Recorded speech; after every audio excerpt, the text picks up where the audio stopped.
नमस्कार मंडळी, नवीन एका व्हिडिओमध्ये तुमचं अगदी मनापासून स्वागत. आज आपल्याला साबुदाणा जरा सुद्धा न भिजवता न शिजवता एक छान अशी कुरकुरीत रेसिपी करायची आहे. तुम्ही ही रेसिपी आयत्या वेळेला फक्त 10 मिनिटांमध्ये बनवू शकता.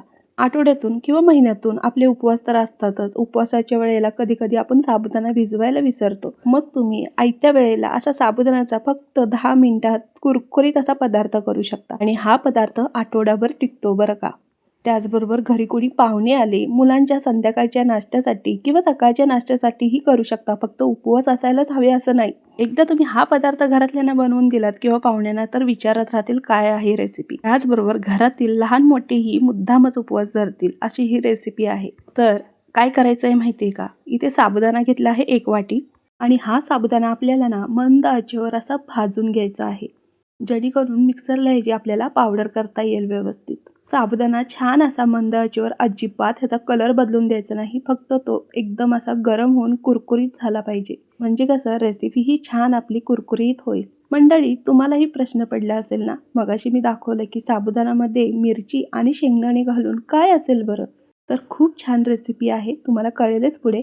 आणि या रेसिपीला तुम्हीच नाव द्यायचं आहे बरं का. त्यामुळे रेसिपी व्यवस्थित पहा आणि अशाच नवीन नवीन रेसिपीसाठी चॅनलला सबस्क्राईब करा. आणि हो, रेसिपी तुम्हाला नक्कीच आवडेल. लाईक करायला विसरू नका आणि रेसिपी इतर मंडळींना शेअर करा. आता बघा, साबुदाणा छान असा फुलल्यानंतर यामध्ये मी 1 वाटी साबुदाण्याला अर्धी वाटी शेंगदाणे घेतलेले आहेत. शेंगदाणेही आपल्याला ओव्हर कुक करायचे नाहीत. फक्त ह्या साबुदाण्यामध्ये एक मंद आचेवर 5 मिनिटं भाजून घ्यायचे आहेत. जास्त खरपूस असे भाजायचे नाहीत. मी दाखवल्याप्रमाणे असे मंद आचेवर फक्त आपल्याला गरम करून घ्यायचे, जेणेकरून त्याची सालं आपोआप बाजूला होतील. साबुदाणा आणि शेंगदाणे भाजतानाच इकडे साईडला कुकर लावला आणि त्याच्यामध्ये 2 बटाटे मी असे उकडून घेतलेले आहेत. मोठ्या आकाराचे 2 बटाटे आहेत बरं का. लहान असतील तर 3 ते 4 बटाटे तुम्ही शिजवून ठेवा. त्याचं कारण मी तुम्हाला पुढे सांगणारच आहे. अशा पद्धतीने मी साबुदाणा 5 मिनिटं छान असा मंद आचेवर परतवून घेतला. त्याचबरोबर शेंगदाणेही बघू शकता, साबुदाणा छान असा फुलला आहे. साबुदाणा अजिबात न करपवता मंद आचेवरच असा छान फुलेपर्यंत साबुदाणा आपल्याला 5 मिनिटं परतवून घ्यायचं आहे. यानेच आपली रेसिपी ही छान होणार आहे.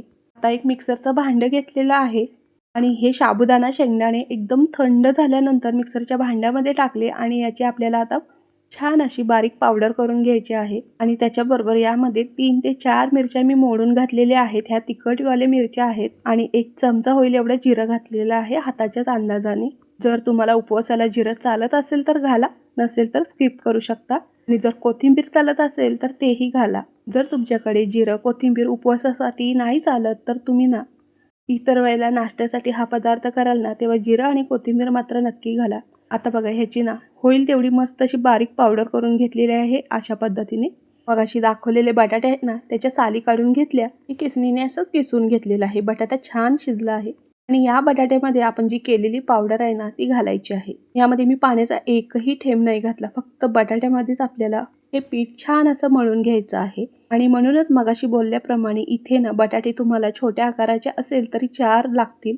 आता मी इथे मोठ्या आकाराचे बटाटे 2 वापरले आहेत. आणि आता हे मळताना ना पीठ थोडंफार मऊ होईल, पण 5 मिनिटानंतर ना हे पीठ भरपूर असं घट्ट होणार आहे. कारण आपण बटाटा घातला आहे त्यामुळे साबुदाणा छान असा फुलतो. जर तुम्हाला आवडत असेल ना तर थोडं यामध्ये दही देखील घातलं तरी चालेल, छान चवीला होतं. जर तुमच्याकडे वेळ असेल ना तर अर्धा तास तुम्ही हे पीठ असंच ठेवू शकता, म्हणजे कसं छान असं पीठ फुलतं. जर वेळ कमी असेल तर तुम्ही 5 मिनिटातही ही रेसिपी बनवू शकता. हे असंच पीठ ठेवून दिलं आणि आता आपल्याला ह्याच्यासाठी छान अशी चटणी बनवायची आहे.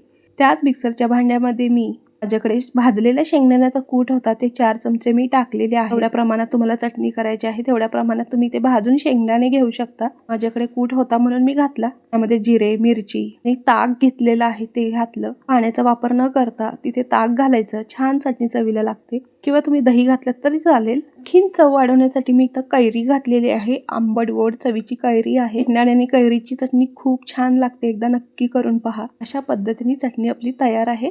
साबुदाणा बघा मस्त असं फुलला आहे, एकदम मळून घेतलं, खूप घट्ट होतं हे. थोड्यावर पाण्याचा हात लावून हा हुंडा परत एकदा मी मळून घेतलेला आहे आणि यातला छोटासा गोळा घेऊन असं पोळपाटावर लाटून घेतलं. जास्त जाड नाही, जास्त पातळ नाही, असं लाटून घ्यायचं. साईडून ज्या भेगा पडल्या आहेत त्या आपल्याला व्यवस्थित कट करून घ्यायचं आणि असं चौकोनी आकारामध्ये सुरीच्या साह्याने मी कट करून घेतलेला आहे. बघा, तुम्हाला हवा तसा याला आकार देऊ शकता. तुम्ही साबुदाणा वड्यासारखे गोलही करू शकता किंवा त्रिकोणी चौकोनी कसे तुम्हाला आवडतील तसे आकार याला देऊ शकता.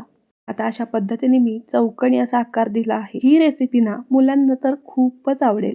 उपवास असो किंवा नसो, घरच्यांना सगळ्यांना ही रेसिपी आवडेल. मुलांबरोबर मोठ्यांना घरी कोणी अचानक पाहुणे आले की त्यांच्यासाठी नाश्ता म्हणून बनवू शकता. अगदी हलका फुलका आणि कुरकुरीत अशा पद्धतीने चौकोन असं मी कट करून त्याच्या छान अशा पट्ट्या पाडलेल्या आहेत आणि त्याच्यामधूनही आपल्याला कट करायचं आहे. हे बघा, अशा पद्धतीने मी केलेलं आहे. तुम्हाला आवडेल त्या पद्धतीने तुम्ही यांना आकार देऊ शकता. त्यामध्ये पाण्याचा एकही अंश आपण घातला नव्हता. आणि ह्या पट्ट्या अशाच डब्यामध्ये तुम्ही स्टोअर करून ठेवू शकता. आठवड्यातून कधीही तुम्हाला मनात येईल तेव्हा ह्या अशा पद्धतीने तळून खाऊ शकता. आणि कसं आठवड्यातून 1 ते 2 वेळा उपवास असतोच. नाही साबुदाणा भिजवायचं टेन्शन, शिजवायचं टेन्शन किंवा इतर वेळेला मुलांसाठी काहीतरी खायला करायचं असेल तर एकदाच असं बनवून ठेवून फ्रीजमध्ये स्टोअर केलात ना की आठवड्यातून 2 ते 3 वेळा हा नाश्ता तुम्ही करू शकता. असा तुम्हाला हवा तसा आकार देऊन एका डब्यामध्ये ठेवून फ्रीजमध्ये तुम्ही ठेवू शकता. आठवडाभर हा पदार्थ टिकतो. तेल मस्त असं कडकडीत गरम करून घेतला आणि मंद आचेवर हे आपल्याला खरपूस असं तळून घ्यायचं आहे. अजिबात तेलकट होत नाही बरं का. मस्त असं खुसखुशीत कुरकुरीत नाश्ता तयार होतो आपला. आणि ना साबुदाणा खिचडी किंवा साबुदाणा वडा खाऊन कंटाळा आला असेल तर साबुदाणा न भिजवता झटपट असा पदार्थ होणार असेल तोही इतका छान, तर करायला काहीच हरकत नाही ना.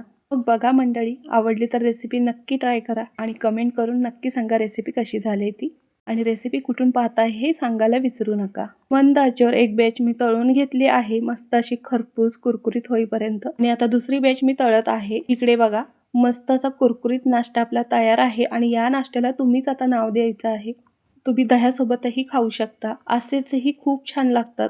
मुलांच्या टिफिनसाठी देऊ शकता. तुम्हाला हा नाश्ता एकदम असा कुरकुरीत हवा असेल ना तर काय करायचं माहितीये का, तर हे 2 वेळा आपल्याला फ्राय करायचं तेलामध्ये. एकदा छान असं मंद आचेवर फ्राय करून घ्यायचं, बाजूला काढायचं. तोपर्यंत दुसरा घाना तळायला टाकायचा, तो काढून घ्यायचा आणि जो अर्धवट तळलेला आहे ना तो परत तेलात टाकायचा. जसे की गाड्यावर जसं भजी डबल फ्राय करतात ना तसंच. पण ही प्रोसेस मंद आचेवरच करायची. मस्त असा कुरकुरीत खुसखुशीत नाश्ता आपला तयार होतो. चला तर मग भेटूया पुढच्या रेसिपीमध्ये. आतासाठी बाय, धन्यवाद.